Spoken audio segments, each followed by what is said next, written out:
Welcome to the Strength for the Day podcast, which is a daily Bible study with Dennis Fountain. We hope this time together will be challenging, sharpening, uplifting, encouraging, and strengthening to your Christian walk. Thank you for joining us, and we pray you are helped through today's study. Welcome to the month of March. That is when this first episode of this new series in our study, in our podcast, Strength for the Day, new series in the book of Judges is what we start today. And we are in the month of March. That's why, for those of you watching, I am wearing my Jayhawk sweatshirt, Rock Chalk Jayhawk. I'm a Kansas Jayhawk fan for college basketball. And we are right around the corner from March Madness. And so I'm cheering on my Jayhawks and our Gonzaga Bulldogs. But if you don't know what anything of March Madness, you don't know anything about that, just learn these words: Rock Chalk Jayhawk. All right, just learn that, Rock Chalk Jayhawk, and you can cheer with me and a few other people from our church for the Kansas Jayhawks through the tournament coming up here in a couple of weeks. But anyway, we are starting today a brand new study in the book of Judges. All right, now you probably have read the book of Judges before.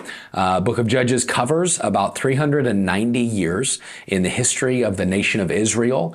What happens just before the book of Judges is the book of Joshua, and what takes place is what's called or referred to by many Bible scholars as the conquest of the land.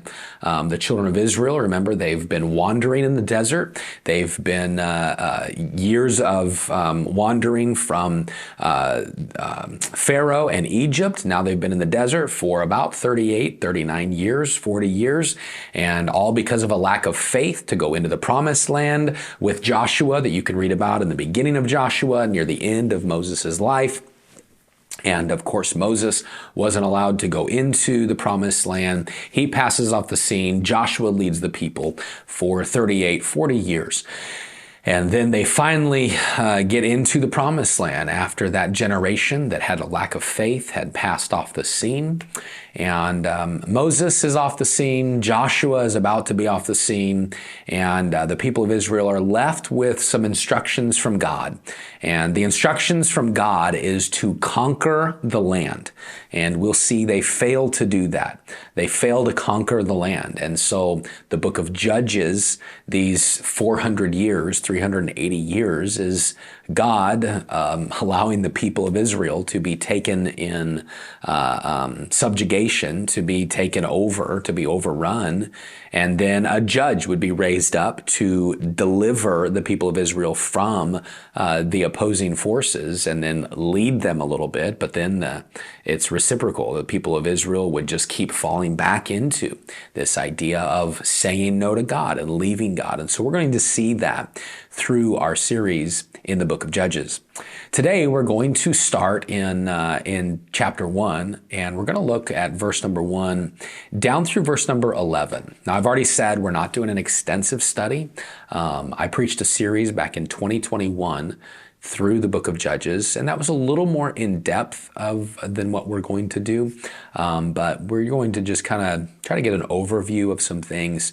And so we start today, one quick challenge from this passage.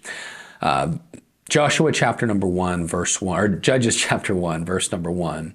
It says, "Now after the death of Joshua, it came to pass that the children of Israel they asked the Lord, saying, 'Who shall be first to go up for us against the Canaanites to fight against them?' And the Lord said, 'Judah shall go up. Indeed, I have delivered the land into his hand.'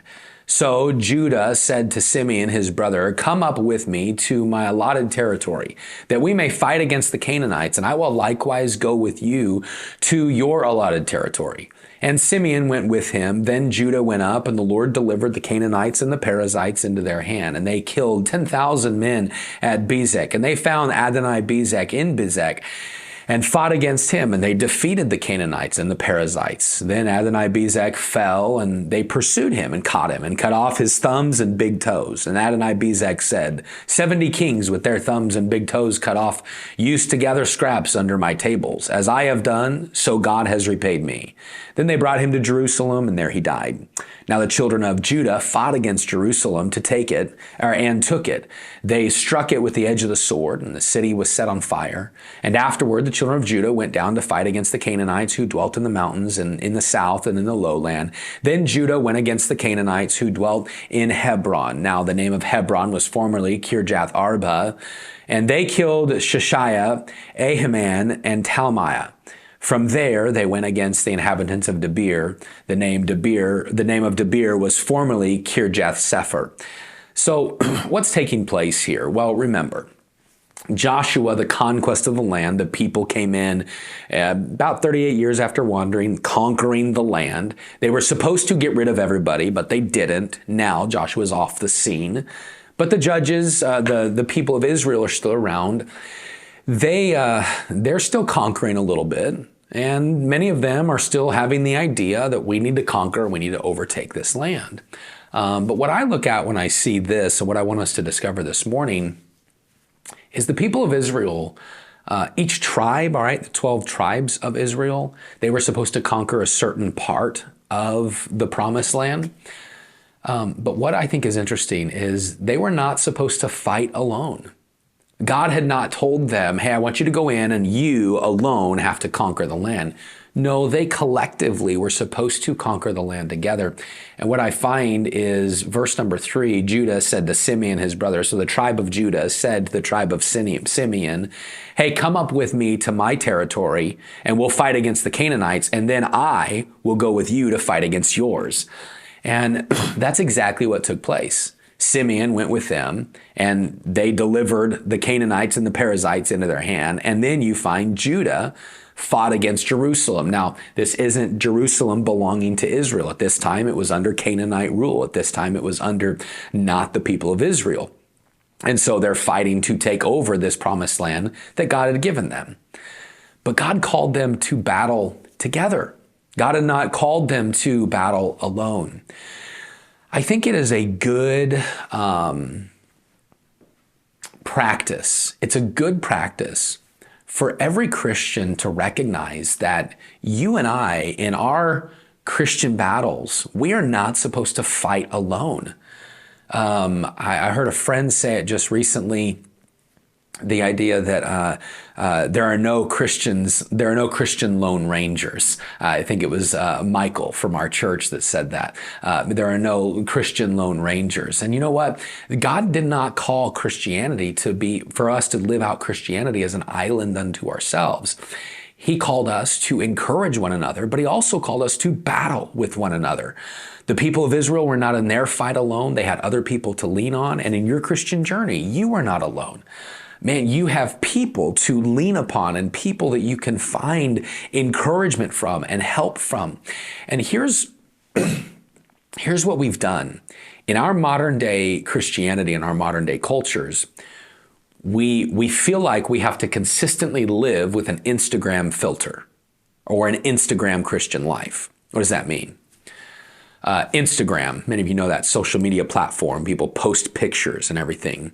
Most people post all of their wins. Most churches post their wins on Instagram. Most people post their victories on Instagram. Hey, had a great day, enjoying my really good meal. This is an awesome vacation I'm having. Boy, look at my great family. And one of my friends used to say, nobody has a bad day on Instagram.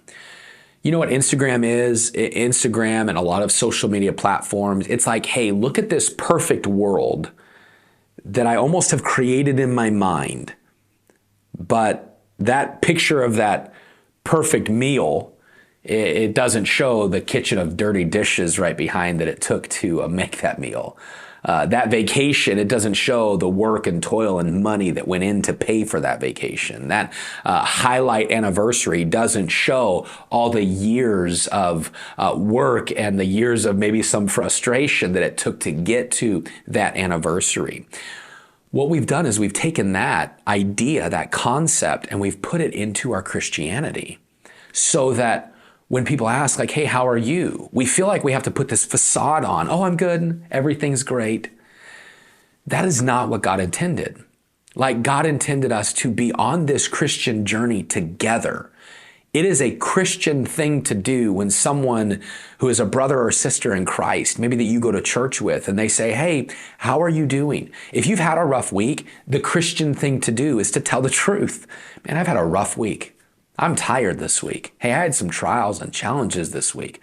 Boy, I've got some situations coming up that I need prayer for. And then that friend is supposed to say, hey, I'm here for you. How can I help you? How can I encourage you? So that you are not battling alone. I want to encourage you today. I want to encourage you in two ways as we wrap up. Two ways that I want to encourage you today. Number one, understand that God places people around you to encourage you and to help you during your battle seasons. Don't fight alone. Hey, would you pray for me? I'm going through a challenge right now, a trial right now, and I need you to pray for me. Would you help me? Hey, I need some wisdom. Would you counsel me? What should I do in this situation? Don't battle alone, all right? Don't battle alone, first challenge. Number two is I want to encourage you to look out among those around you that are maybe going through a challenging time or a hard time. I want you to look out and ask yourself, hey, how can I encourage them?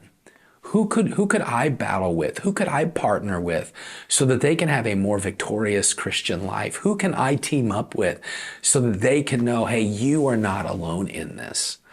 Every Christian needs to understand Christianity is not to be an island unto ourselves. And as we look at the book of Judges, there's so many lessons that we're going to learn through it. But the children of Israel weren't called to fight their battle alone. They had God and they had others. And you are not called to fight your battles alone. You have God and you have other believers around you. Hope that'd be an encouragement to you. If I could ever help you, or if I can ever be a help to your battle, please reach out to me. Have a great day, and we will see you on Monday as we pick up in Judges chapter number 1, verses 12 through 36. We'll see you then.